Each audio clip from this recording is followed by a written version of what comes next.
This is DJ Roots Queen, and this is my Then, Now, and Next.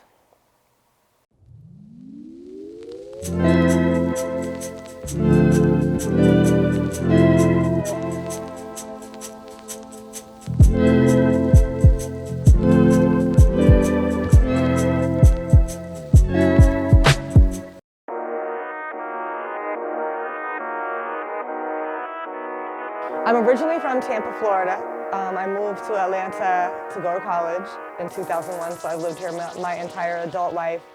I've been into music since I was a little kid. I started DJing when I was 17 when my dad died. So when I moved to Atlanta, I immediately had residencies. One of the first places that I DJ'd at was actually, we did a party at the Side Lounge at Strokers. So, I've just been doing parties and DJing places for years and years and years, and a lot of independent artists just kept hitting me up, and I started doing more and more showcases and networking with other DJs, and I just caught the eye of, some of the big labels out here, and that's how it happened. I went back to Florida for a few months, and I reconnected with a lot of my old crew in Florida, and I joined Poison Dart Sound, and I was traveling with them and helping them set up a lot of their sounds and doing a lot of the juggling for the reggae and Jamaican parties. So when I took that experience back to Atlanta, they were immediately booking at a lot of different places like the Royal Peacock and Legacy, a lot of the clubs that don't really exist anymore, Expose, places like that. Well, how I developed into Roots Queen, really I was touring with a band called Rocksteady at 8, and it was a ska and rocksteady band. And the lead singer, he was Nigerian, and he would say, "Everybody give it up for the Roots Queen," and I was like, that's my DJ name. Yeah, so I got to open up for Third World. I've DJ'd with some of the, biggest reggae DJs. I did a sound clash. I did 2017, me and 2018 Red Bull Culture Clash. So that kind of attracted the attention of, hip hop labels and stuff like that. They wanted me to work their music too, so I just kind of went where people were hiring me. The difference between the clubs in Florida and the clubs in Atlanta, there's really not a big difference. If you can make it in Tampa, you can make it in Atlanta. It's like the same culture. It's too close. You know what I mean? Anywhere along the East Coast, the club scene is going to have a lot of the same dynamics. So it's not anything different. It's just all about who you know. A lot of the people in Atlanta know a lot of the people in Tampa. I had people like Bigger Rankin, who's from Florida as well, give me a lot of cosigns. So, it was pretty easy. How it really got solidified in Atlanta it was actually on the Humbug.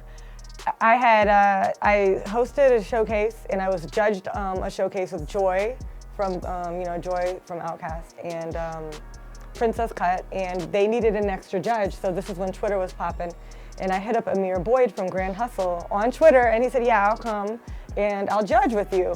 And so the night went on, it was a great night, but I ended up linking Amir with the owner of the place that we had the event. And in the event place, it was behind Metro Lanes. There was a studio back there back in the day. I don't know if you remember that.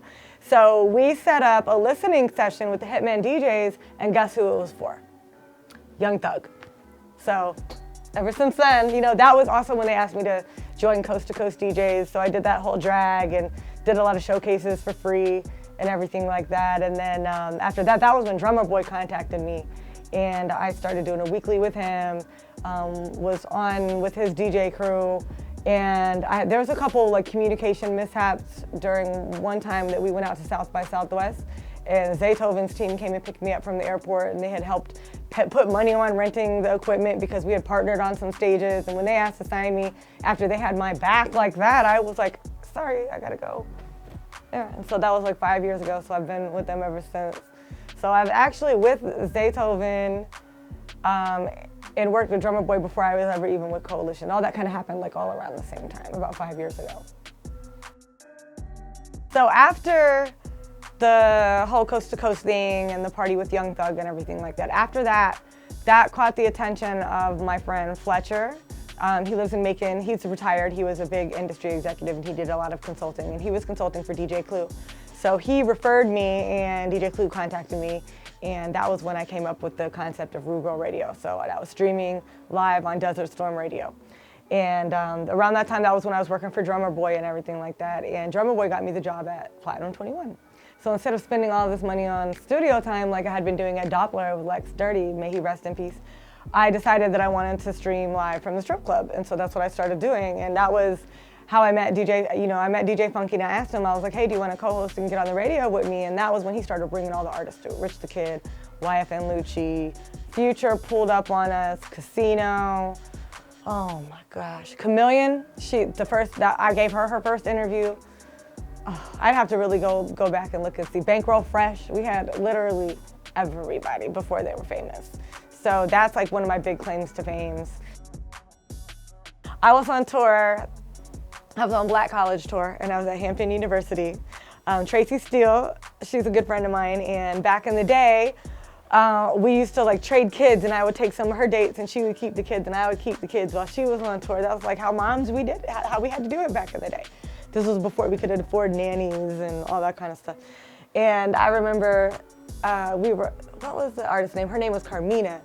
And we were actually performing that night with Dom Kennedy, Kurt Cobain, and a bunch of other artists. And the sound tech was like, okay, well, I'm ready for the DJ. Where's the DJ at?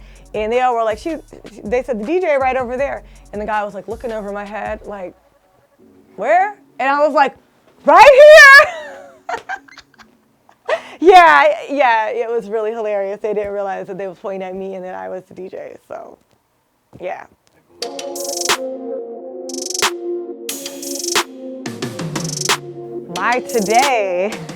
Today, my main focus is my radio show. I was at Onyx for 5 years. They closed about a year ago, and I was doing my radio show from there too. I didn't take it as seriously as I was taking it when I was at Platinum.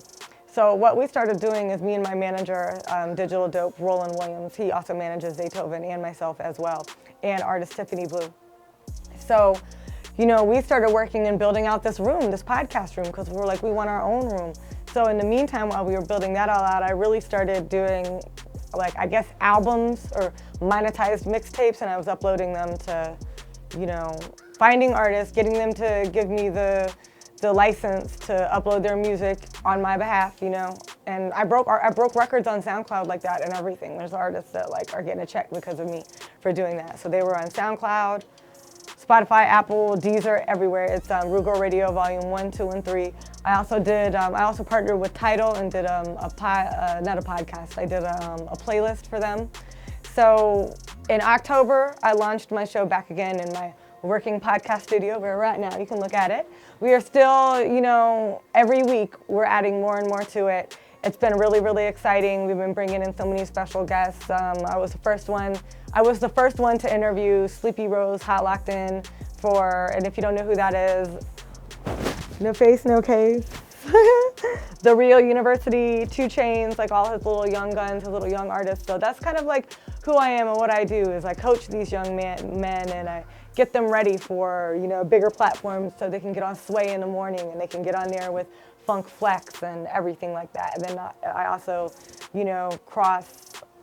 cross-brand our content. This week coming up, DJ Monte is coming in with Shantae Renee, and we also have Jose Guapo. In the future, we're going to be having trouble, Rotimi. It's just getting bigger and bigger and bigger, and it's independent, and it's all mine. Nobody can take it away from me. Nobody can fire me. I make the rules. I come and go as I please. So I have my own app. You can go download it. It's called Digital Dope Radio. We have it for Apple and Android. So, it's just everything is all mine, and I've always been a big person. It's like everybody, I've been DJing for almost 25 years, and I've chased all the different partnerships. So maybe I'll be successful if I'm with these people, if I'm with that people, if I'm doing this, or maybe I need to be on the radio. No, you need to find your own lane and your own platform, just like all these other people did. I want to be one of the type of people that owns Vice or Complex or one of those type of huge media companies. That's where I'm going with it. I don't just want to be a worker somewhere, because we've seen from the iHeartRadio cuts that it's and those DJs don't even get paid that much. So I would rather sell my own advertising and be in control of all of it than just get a piece of the money and a part of the money. I want all the money.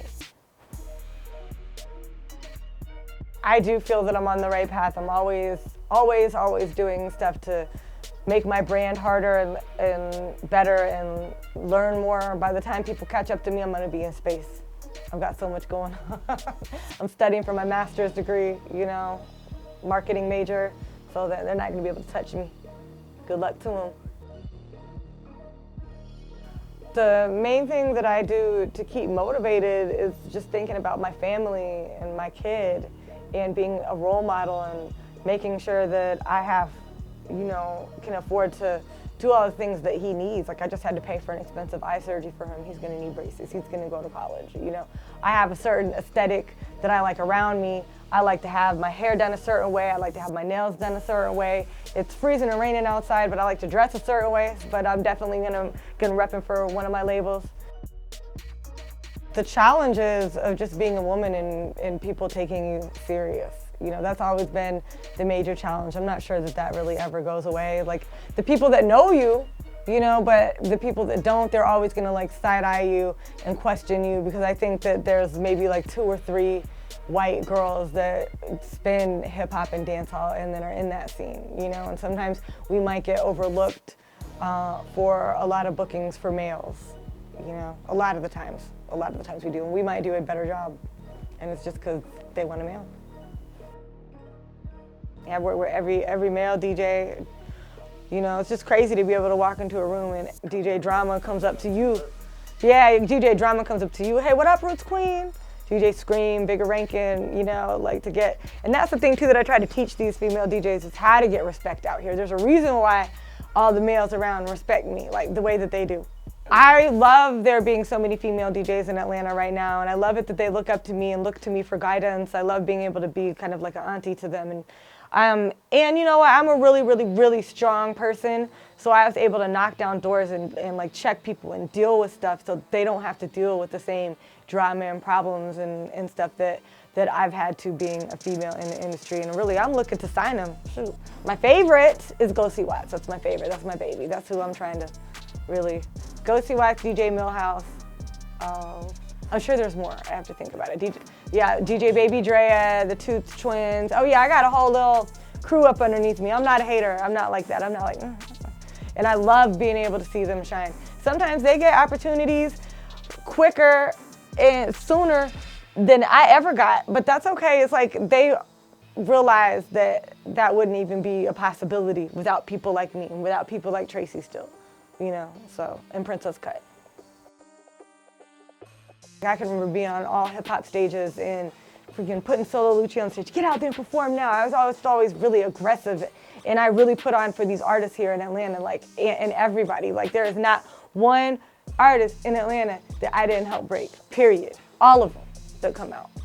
Whether I got the plaque or not, but clearly, and you look through my studio, I got plenty of them. From free bands to, shoot, when Duffel Bag Boys was still together, I was down there working, you know, putting together a DJ crew for Titty Boy, you know? It's been going on for years and years. Just always just seeing something in that. At first, I wanted to play party rock music. I wanted to play, you know, Tribe Called Quest. I wanted to be the party rockin' DJ. And then when I realized that what kind of lane it was, and that the artist coming to me was an opportunity for me to break new artists, you know what I'm saying? And really it'd be like a female DJ drama. Then I was like, you know what, that's gotta be my lane. Because the Jamaican parties, they're too misogynist. You know, they don't book female DJs like that. I gotta go who's hiring. You know, I can't chase people that aren't trying to put me on. But it's not a fly-by-night thing, and it is tough in this city. You gotta be grinding out here for years to get any type of respect in these streets, like any type of respect. And most people, they don't have the patience, they don't have the bread, they don't have the know-how, they don't have the connections, and they don't have the network to even understand how to even get there. Everybody walks around with their hand out for an opportunity. They don't understand that they gotta offer something and do the work. If you know how much free stuff and free support and free posts and events and stuff that I did to even get booked anywhere. You know, you gotta, they get out of college and think that they're just gonna get paid. Especially, it's not even just DJing, videographers, photographers, all that type of stuff.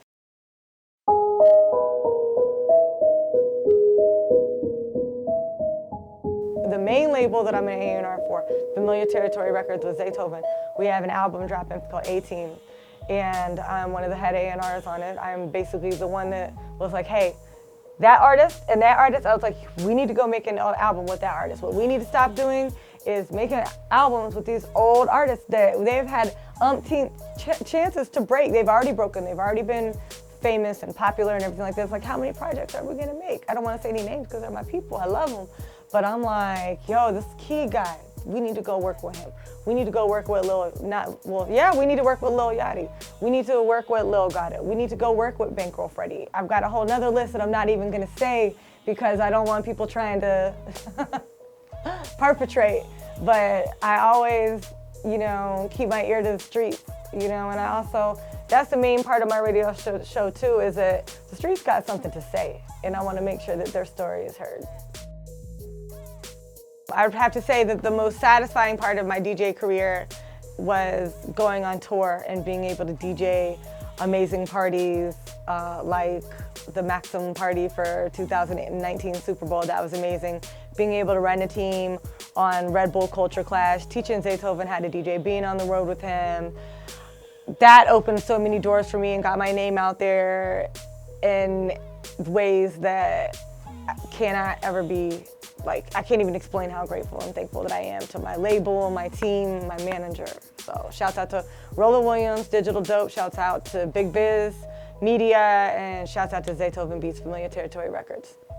If you're an independent artist and you don't know what to do, where to turn, you need some feedback, you need some direction, hit me up. Let's book New Music Mondays at Stankonia with the Coalition DJs. We'll set you in the right direction. Literally everybody comes through with their music. For example, Yo Gotti, the HOE song that he did, the one that just dropped, that was the one that we told him to break out of all the records that he played. So everybody's coming to us. So we help the big artists, the stars, the bubbling artists, and the independent artists. We even help the hobbyists. So whatever you need, we got you. Coalition DJs, what up? Just hit me up, DJ Roots Queen, and I'll schedule it for you.